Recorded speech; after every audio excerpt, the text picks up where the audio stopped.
Hi, I'm Sandra. I teach third grade at Riverside Elementary. Babe, I made your favorite breakfast. I called out to James as he rushed down the stairs, looking sharp in his tailored suit. That was how most of our mornings went 2 years ago, me trying to be the perfect wife while juggling my teaching career. You're amazing, honey, but I'm running late. Mom's called an early meeting. He grabbed a piece of toast, kissed my cheek, and headed for the door.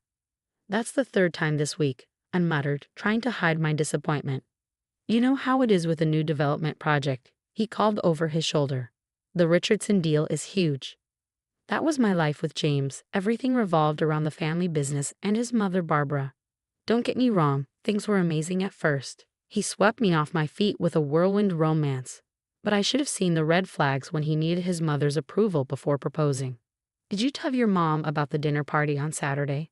I asked one rare, quiet evening. About that, he hesitated. Mom's arranged a business dinner with potential investors. James, we've been planning this for weeks. Lisa's flying in specially. I know, but Mom says this deal could change everything.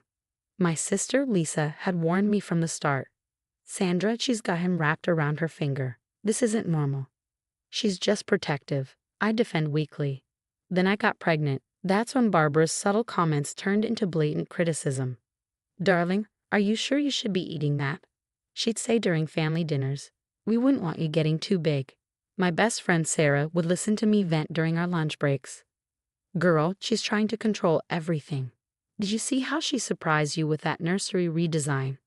Even James's cousin Tom noticed. Barbara's always been intense, but since you got pregnant, she's gone into overdrive. The breaking point came in my 7th month. Barbara suggested we move into her mansion. The baby needs proper care, and this modest house isn't suitable for a Henderson here. This is our home, I protested. Mom's right, Sandra. Think about the baby, James chimed in. I watched heartbroken as my husband transformed into Barbara's yes man.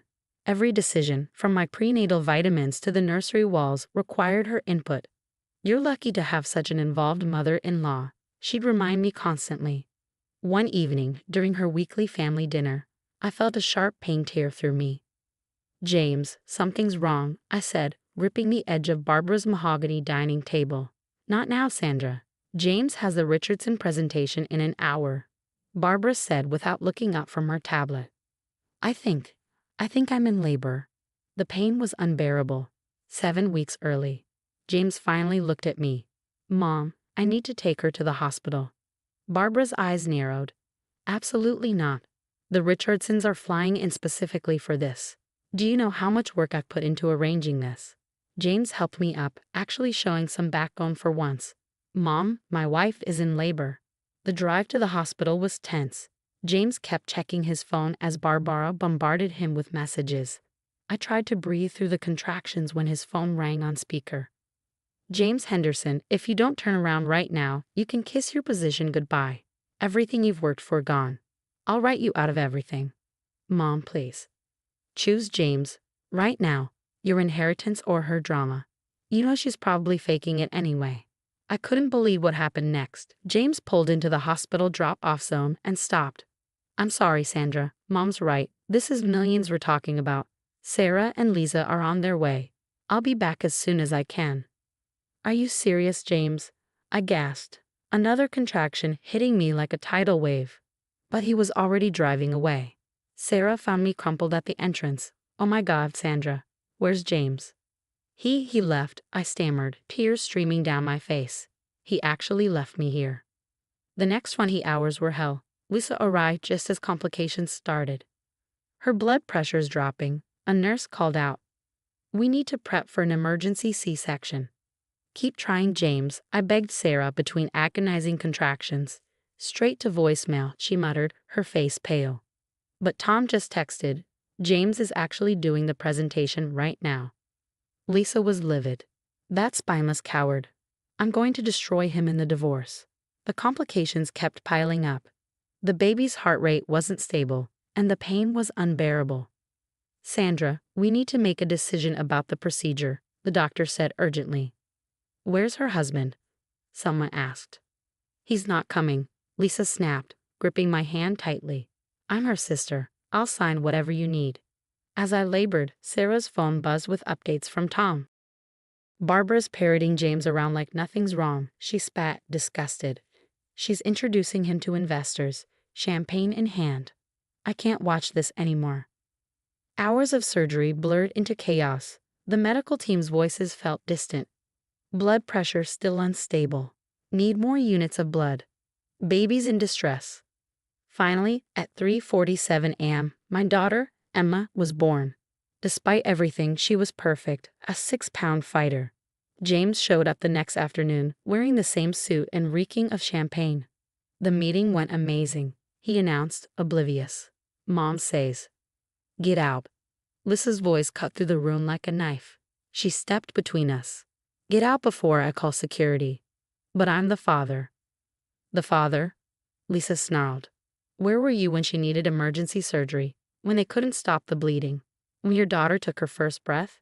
You were playing puppet to Mommy Dearest." Tom appeared in the doorway, his face grim. "James, man, what you did. I watched Barbara manipulate you all night. But this was your choice." "You don't understand," James stammered. "The deal was worth less than your wife and child," Sarah interrupted, cradling Emma protectively. I lay there silently, watching the man I once loved stammer excuses.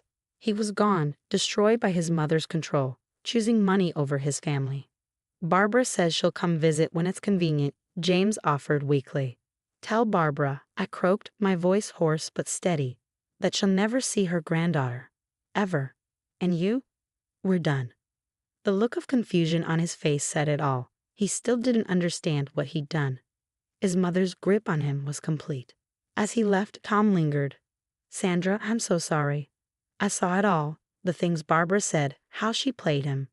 The days after were a blur of pain meds, breastfeeding struggles, and unwanted visitors. James popped in occasionally, always with his mother's designer gift baskets and rehearsed excuses. "Mom says you're probably too tired for long visits anyway," he said once. "The investors are still in town, you understand, right?" When I finally got home, James had already moved his things out. A note on the counter read, "Mom thinks you need space to recover. I'll be staying at the mansion." Sarah brought dinner that night, fury burning in her eyes. "He's telling everyone you kicked him out," she fumed. "Barbara's spreading rumors at the country club about your unstable mental state and concerning behavior." Tom started visiting regularly, bringing disturbing news. "Sandra, you need to know something." James signed over his voting rights to Barbara. She had the papers ready right after he left you at the hospital. He signed everything away. Lisa went into full lawyer mode. "We're documenting everything. Every text, every missed visit, every rumor. I've already frozen your joint accounts and started divorce proceedings." Postpartum depression hit me hard. Some days, getting out of bed felt impossible. But Emma needed me, and my support system pulled me through. "Take a shower," Sarah insisted, cradling Emma. "I've got her." "Eat something," Lisa demanded, bringing soup. "You can't fight Barbara if you're weak." Tom kept bringing more revelations. "She's pushing through shady deals while James is distracted. The board's getting nervous." James visited once more, all apologetic smiles. "Mom says if you agree to counseling, her choice of therapist, of course. Maybe we could work this out. Sandra, be reasonable." "Your mother left me to die in that hospital," I said coldly, "and you chose money over your daughter's life. Get out." He looked baffled, like a puppet with its strings cut. "Mom said you'd be difficult about this," he murmured. That was the moment I knew. I wasn't just fighting for myself anymore. I was fighting for Emma. Barbara Henderson was about to learn that she'd messed with the wrong mother. Looking at my daughter's sleeping face, I made a promise. We would rebuild, we would thrive, and they would regret ever underestimating us. 6 months after Emma's birth, I was finally finding my rhythm. My daughter was thriving, and had returned to teaching part-time. Then Tom showed up at my door, looking nervous. "Sandra, this is bigger than we thought," he said, spreading documents across my kitchen table. Lisa watched Emma as Tom continued. "Barbara's been forging James's signatures on company papers for months."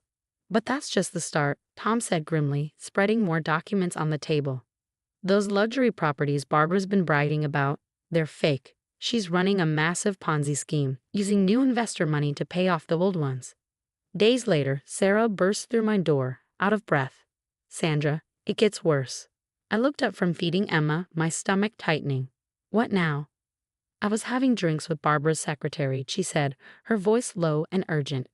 She's been blackmailing half the family. Even Tom's dad. She's got dirt on everyone to keep them quiet about the business. The dominoes started falling fast. Tom, quietly gathering evidence, chose the perfect moment to leak everything during a massive development meeting. The FBI stormed the Henderson offices within hours. They're going through everything, Tom texted. James is trying to take the blame, but he's making rookie mistakes in his lies. He can't even explain basic details about deals with his signature on them. I watched it all unfold on TV. Henderson real estate empire caught in massive investment fraud. The next day, Barbara was stopped at the airport, trying to board a private jet with suitcases of cash and fake passports. My mother just tried to frame me for everything. James's voice echoed through the precinct as Barbara was escorted in, handcuffed. All those papers you made me sign, he shouted. Oh, darling, Barbara sneered, her eyes cold. You were always too stupid to run the company anyway. The headlines kept rolling. Henderson matriarch faces 15 years. Investors sue for millions. Henderson empire crumbles. Family bankrupt. While the world dissected the scandal, I focused on building something real. My tutoring center, Little Scholars, became my sanctuary, a place of healing. Emma grew up surrounded by books, love, and people who truly cared. Months later, a video message from James appeared in my inbox. Gone were the designer suits. He wore a car salesman's uniform, his eyes hollow. Sandra, please, I see it all now, he began. Mom controlled everything. I lost myself. Please, let me be part of Emma's life. I deleted the message. That night, while reading Emma her bedtime story, my phone buzzed again with breaking news. Barbara Henderson sentenced to 15 years. James Henderson barred from financial industry for life. Once upon a time, I told Emma, closing her favorite book, there was a princess who thought she needed a prince, but she learned that the strongest love is choosing herself and her baby over people who hurt her, and she lived happily ever after without them. Emma drifted off to sleep, peaceful and secure. Her world would never have room for toxic love or manipulation. The headlines would fade. Barbara would serve her time. James would live with his regrets in Nevada. But Emma and I, we were thriving. Our little family, me, Lisa, Sarah, Tom, and Emma, was built on love and truth. No manipulation. No control. Sometimes the happy ending isn't what you planned. Sometimes it's better.